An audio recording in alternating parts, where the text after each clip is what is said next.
आज हम लोग पढ़ेंगे एक कॉइल ऐसा है जो रेक्टेंगुलर है यानी आयताकार है।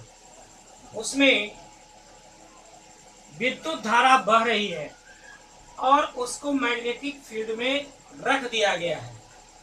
अब मैग्नेटिक फील्ड में रख दिया तो उस पर क्या प्रभाव पड़ेगा इसको कैलकुलेट करना है।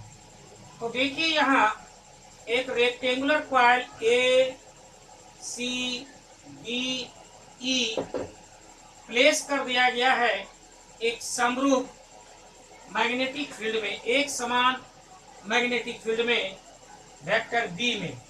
इसका लेंथ एल है और इसकी लंबाई एल और चौड़ाई बी है। अब हम लोग जानते हैं कि जब कोई चार्ज पार्टिकल मूव करता है किसी मैग्नेटिक फील्ड में तो उस पर एक लॉरेंज का फोर्स लगता है और वह लॉरेंज का फोर्स है Q vector V cross vector B।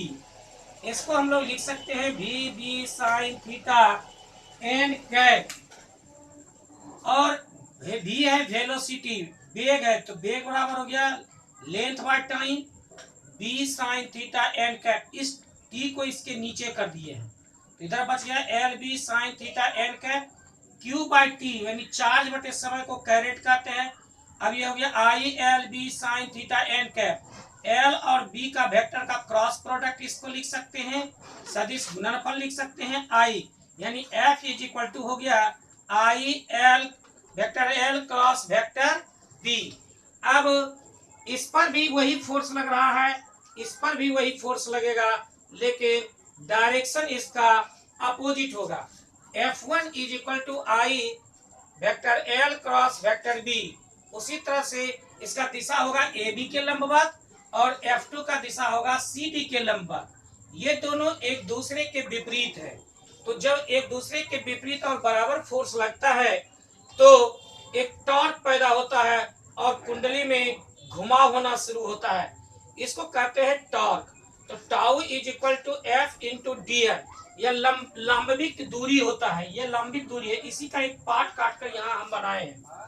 तो ये एक त्रिभुज के रूप में बना लिए हैं। इसका बी है तो ये लेंथ हो जाएगा बी साइन थीटा, और इस एंगल या थीटा है तो यहाँ भी एंगल थीटा ही होगा।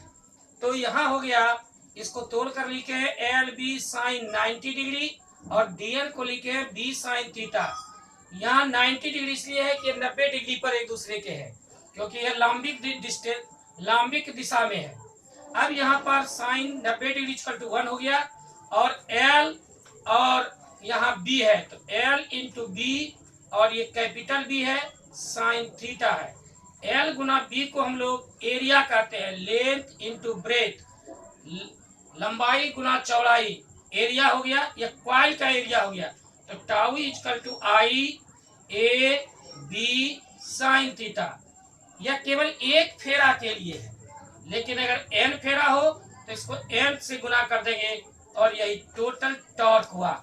इसी सिद्धांत के आधार पर हम लोग गैल्वेनोमीटर नेक्स्ट डे पढ़ेंगे।